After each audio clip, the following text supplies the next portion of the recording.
Algorithm एल्गोरिदमको चपेटा। Algorithm भनेको चाहिँ मैले के बुझेँ भने ह्यासट्याग हुन्छ नि, जस्तै फर यु भन्छ, के भन्छ होइन। अनि आफ्नो मोबाइलमा चाहिँ आफूलाई मन परेको कन्टेन्टमा चाहिँ आफूले धेरै हेरिन्छ, फुल वाच गरिन्छ या त धेरै जसो हेरिन्छ। जति आफूले हेरेको जस्तो टाइपको कन्टेन्ट मात्रै अरू थप आइ गर्छ, त्यहीसँग रिलेटेड मात्रै आइ गर्छ।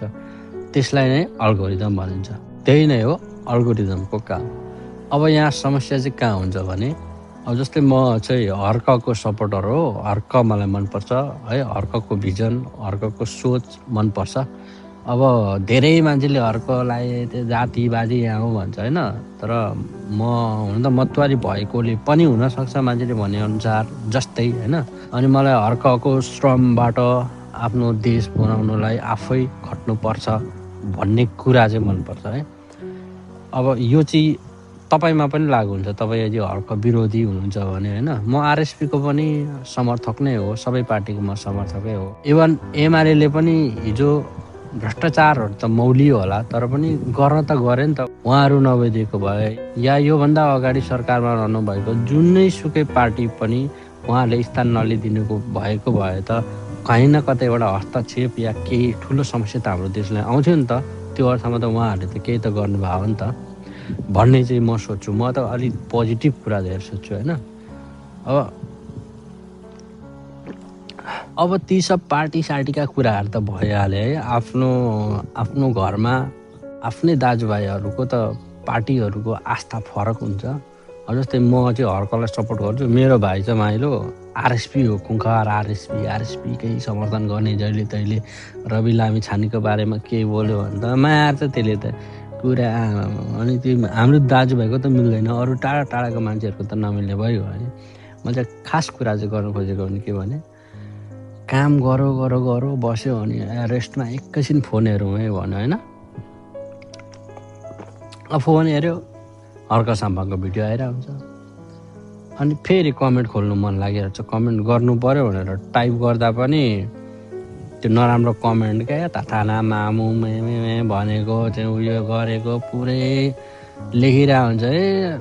अनि कस्तो नराम्रो, यस्तरी त मैले कहिल्यै पनि कमेन्ट गरेको छैन साँच्चै भनेको। जोसुकैलाई होस्, जति नै खुङ्कार, जति नै उयो नराम्रो गरेँ, जुन बलात्कारीलाई पनि मैले त्यो मामु भनेर चाहिँ गरेको छैन क्या। होइन, सभ्य भाषामा चाहिँ आफ्नो तर्क राख्न सकिन्छ नि त। अनि यस्तो नराम्रो कमेन्टहरू आएको देख्छ, म फेरि रिप्लाई लेखिहाल्नु। अब त्यो मामु त किन लेख्नु होइन, तर रिप्लाई त गर्नु पऱ्यो। यस्तो भन्नु खोजे अब किन तिमीहरू यस्तो गर्छ भन्नु। अब त्यो कुरा पनि ल छोड्दिउँ। खासमा चाहिँ मैले मोबाइल किन्नु, मैले मोबाइल चलाउनु भनेको त मेरो ब्रेनमा चाहिँ डोपामिन चाहिँ धेरै आओस् होइन, म खुसी हुँ भनेर हो नि त।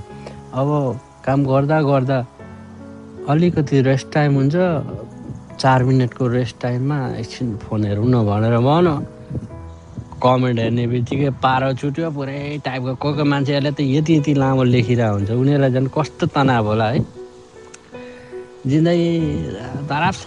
अनि मलाई त त्यस्तो तनाव हुन्छ, म थोरै कमेन्ट लेख्ने। अहिले त झन् हो होइन गलत सही यस्तो मात्रै लेख्न थाल्छु। टाइम सेभिङ के आखिर लामो कमेन्ट लेख्यो भने कसैले पुरस्कार पनि दिने होइन।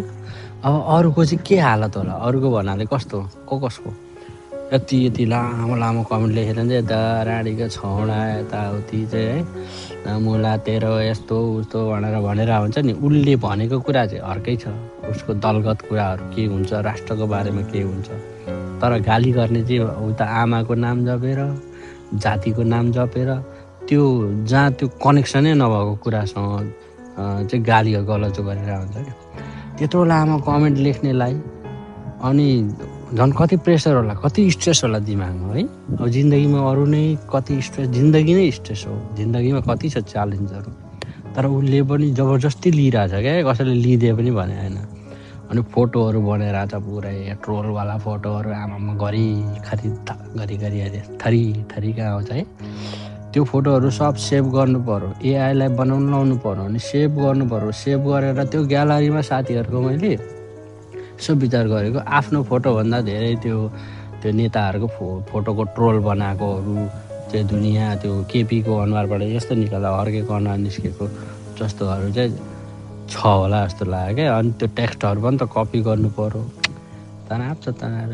यो चाहिँ नदुखेको कपाल चोयाले बाँधेर जबरजस्ती दुखाउनु भनेको चाहिँ यही हो क्या। Are you comedy me?